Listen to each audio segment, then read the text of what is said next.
চলো হাতু খেতে হবে। টাইগার ওখানে কি করছে? Simba ready for dinner? Okay, দিচ্ছে মাম্মা, ভাত দিচ্ছে। গুড মর্নিং হয়েছে? Good morning. কি হয়েছিল? হ্যাঁ বাবা, গুড মর্নিং, গুড মর্নিং। হ্যাঁ তুমিও good morning. Tiger good morning, সিম্বাও গুড মর্নিং। কিন্তু একটু পরে স্টিকি, একটু পরে আসছি, তাহলে এসে দিচ্ছি। Wait wait. হ্যাঁ গুড মর্নিং হয়েছে। আর দুজন আদৌ করে দাও। বুঝলি বাবা, কী আদৌ, কী মজা। ঠিক আছে। Good morning guys, welcome back to a new day with a new blog. আজকে হচ্ছে 8 তারিখ, শনিবার। তো যতই আমার অ্যানিভার্সারি হোক, অফিস তো যেতে হবে শনিবার। তো পুরো রেডি, জামা প্যান্ট পরে শুধু জুতোটা পরবো, স্মুদিটা খাওয়া, বেরিয়ে যাবো। বাইক নিয়ে অটো করে যেতে হবে। আজকে লেট হবেই হবে, কেউ ঠেকাতে পারবে না, কারণ এখন অলরেডি 10:40 বাজে। হবেই লেট। শেখর ফোন করে দিল, ধরতে পারিনি, তখন আমি অন্য কাজে ব্যস্ত ছিলাম, জরুরি কাজে, প্রকৃতির ডাকে। যাও, ডিফারেন্ট পার্ট অফ লাইফ। এখন আপাতত বেরোই, আবার দুপুরবেলা বিকেলবেলা দিয়ে চলে আসবো, কারণ সুচিতার সঙ্গে সেরকমভাবে অ্যাপ্রুভাল নেওয়া আছে কি আজকে তো ছুটি নেওয়া যাবে না, যাবে একটু তাড়াতাড়ি বেরিয়ে আসবো। তো এই হলো ব্যাপার। তো চলো, বাকি টাইম নষ্ট না করে এবার এগোই, কারণ সময় বেশি নেই নষ্ট করার মতো এটাও। তো যাই আপাতত। তারপর এই বিকেলে গিয়ে, বিকেলের সেরকম কিছু প্ল্যানিং নেই। বিকেলবেলা মানে রাতের দিকে এসে ওই টুকটুক করে হেঁটে, বাইকটা তো নেই, বাইক সার্ভিসও রয়েছে, তো হয় টোটো করে, মানে তো কালাদাকে বলতে হবে, তা টোটো করে একটু গৌরীপুর মন্দিরে যাবো, পুজো দিয়ে তারপর একটু ঘুরে টুরে চলে আসবো। এখন অবধি এরকমই প্ল্যানিং ছিল, মানে কালকে, আজকে কী হবে জানি না, কীরকমভাবে এক্সিকিউট হবে। আর পিঙ্কি একটু পরে থেকে অনলাইন মিটিং শুরু হয়ে যাবে, মোটামুটি 3:30 4 অবধি চলবে। তো এই হলো আপাতত প্ল্যানোগ্রাম। চলো আপাতত অ্যাজ পার প্ল্যানোগ্রাম এগোনো যাক। আমি বেঁধে দিয়েছি তো, দুষ্ট করেছে ওই জন্য বেঁধে দিয়েছি। ভালো করেছে না, ঝগড়া করলে হবে না। আমি কী করবো? আমি বেঁধে দিয়েছি, আমি কী করবো? হ্যাঁ দাদাকে বাঁধেনি, দাদা দুষ্ট করে না তো, ওই জন্য বাঁধেনি দাদাকে। হ্যাঁ তুমি দুষ্ট করো, সেই জন্য দাদা আমি বেঁধে দিয়েছি। দাদা ভালো ছিল। শিখিয়ে দিইনি না? আচ্ছা আচ্ছা আচ্ছা, সরি, ভুল হয়ে গেল। মতো বসে আছে, very good. Ready Simba, good boy. বসে বসে খাও, বসে বসে খাও, বসে এখানে। হ্যাঁ বসে খাও, এখানে বসে খাও। ও বলে বাবা, মামি বেঁধে দিয়েছি, আমি কিছু করতে পারবো না। মামি খুলতে পারবে, বাবা খুলতেই পারবে না। ঠিক আছে, টাটা টু পিপুল, টাটা। বাবা অফিস ওকে। সকাল সকাল তাড়াতাড়ি করে দৌড়ে দৌড়ে বেরোলাম, কারণ দেরি হয়ে গেছিলো। বেরোতেই বাইরেই নবজীবন বাজারের মুখটা পেয়ে গেলাম রিক্সাওয়ালাটা ভালোভাবে চালিয়ে নিয়ে গেলাম মাইকেলনগর যেতে একটু টাইমটা লাগলো, কারণ রাস্তার প্রায় 1 কিলোমিটার। রিক্সা করে যেতে এইটুকু টাইমটা দিতেই হবে। চলো মাইকেলনগর পৌঁছলাম, আর সঙ্গে সঙ্গে রাস্তা থেকে হাত দেখালাম, অটোটা সবে সিগন্যালটা পার করেছিল। রানিং রিক্সা থেকে নামতে টাকাটা দিয়ে তাড়াতাড়ি করে উঠে গেলাম। পুরোপুরি ফাঁকাই ছিল, সুন্দর পুকুরে হাওয়া খেতে খেতে পৌঁছে গেলাম মধ্যমা। পৌঁছতেও মোটামুটি সময় খুব একটা বেশি লেগেছে এরকম না, তবে নর্মাল টাইমে একটু বেশি লেগেছে। রাস্তায় টুকটাক জ্যাম ছিল, তবে যেরকম বাইকে গেলে জ্যাম পাই সেরকম না। আর একই রকমভাবে সারাদিন কাজ করে মোটামুটি 3টে কাছাকাছি পৌঁছলাম হেঁটে মধ্যমা স্টেশন। না পুরোপুরি হেঁটে না, টোটো করে মধ্যমা স্টেশন একটু আগে, সেখান থেকে বাকিটা হেঁটে প্ল্যাটফর্ম। তারপর চলে এলো ট্রেন।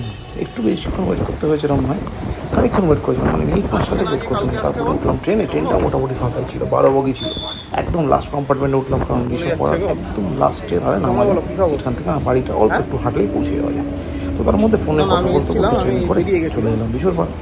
সেইখান থেকে তার শেষে ধরা যায় নানান দোকানে একটু দাঁড়ালাম, নানান দোকান থেকে একটু জুস খেলাম, আইসক্রিম খেলাম, তারপর এই হলো ব্যাপার। এবার ঢুকতে হবে বাড়ি। চলো হাতু খেতে হবে। টাইগার ওখানে কি করছে? Simba ready for dinner? Okay, দিচ্ছে মাম্মা, ভাত দিচ্ছে। এখন বাজে 12:45, মানে 1:45 কাছাকাছি। আজকে সেরকম কিছু আর করিনি, সেরকম ভিডিও শ্যুট করা হয়নি, খুবই লেজি ডে গেছে একটা আজকে। এবার এখন টাইগার আর সিম্বাকে দিয়েছিলাম ছাদে, গলাটা কি অবস্থা। তার থেকে এবার ওরা মানে খাওয়া দাওয়া হয়ে গেছে, সিম্বার মোটামুটি 90% খাওয়া হয়ে গেছে, 10% বাকি আছে। ঠিক আছে,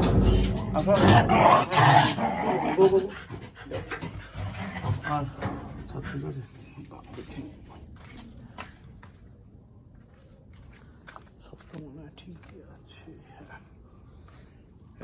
ঠিকঠাক। তো এবার টাইগার সিম্বার, ওই টাইগারের মোটামুটি অ্যারাউন্ড 50% খাওয়া আছে, 50% রয়েছে। সিম্বার 90% খাওয়া, যে 10% রয়েছে এখন ওরা খাক। আর আমার আদার ডিনার হচ্ছে পরোটা, যেহেতু আজকে নিরামিষ শনিবার, তো সেজন্য রেস্টুরেন্টের প্রোগ্রামটা স্কিপ করা হয়েছে, কালকে রাতে যাবো রেস্টুরেন্ট। আর দুপুরবেলা আছে যোগার মেয়ের মুখে ভাত, তো সেখানে যাবো আমি, রানাদার, রাকেশ দা, আর আমাকে শিখর যাবে most probably, I am not sure. তো ওটা কালকে গেলে জানতে পারবো কী কী হচ্ছে না হচ্ছে, তো ওটা কালকে ব্যাপার। তো যাই হোক, আপাতত পুরো প্যাসেজটা এখনই বন্ধ করে দেবো, আর ভালো লাগে না শরীর, ঘুমোতে ইচ্ছা হচ্ছে একটু। যাই হোক, তো আপাতত প্যাসেজ সব লক করে দিতে হচ্ছে, ফলে বন্ধ করে নিচে যাবো, করতে বসবো ডিনার। যখন যাচ্ছি তখন দেখাচ্ছি ডিনার কী আছে, পরোটার সঙ্গে কী আছে অন্য, তো সেটা দেখতে হবে। তাহলে আগে আপাতত এগুলো বন্ধ করে তবে আস্তে আস্তে এগোই, কারণ টাইম তো হয়ে গেছে, রাত হয়ে গেছে, ঘুমোতে হবে। চলো নিচে ডিনারের দিকে ঘুমে যাক। তো হয়ে গেছে ডিনারের টাইম। ডিনারে আছে, এটা ডিনার হচ্ছে আজকে পরোটা সঙ্গে পনিরের তরকারি। তো এই ডিনারটা এখন আমি করবো, এখন বেজে গেছে 40 দিচ্ছি।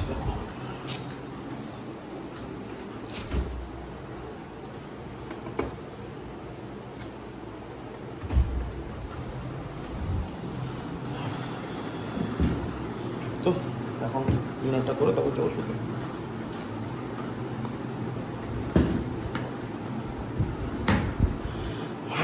তো এই গেল ব্যাপার। তো আজকের ব্লগটাকে এখানে শেষ করছি। ব্লগটা ভালো লাগলে লাইক করো, কমেন্ট করো, আর শেয়ার করো। Thank you so much for watching. দেখা হচ্ছে আগামীকাল রোববার নতুন ব্লগে। ততক্ষণের জন্য সাবস্ক্রাইব করতে ভুলো না, আর শুভরাত্রি, গুড নাইট। শুধু পনির দিয়ে পরোটা খাবো কি করে, চাপ হয়ে গেল। জামশক্ত আছে, আচার তো নেওয়া যাবে না, জামশক্ত দিয়ে আছে, ক্যাডবেরি আছে, ক্যাডবেরি দিয়ে রুটি ধরেই খায়, মানে পরোটা। জামশক্ত একটাই স্লাইড আছে, তাই খেয়ে নি, কালকে নিয়ে আসতে হবে। ঠিক আছে, কালকে ভাববো জামশক্তটা নিয়ে নিই।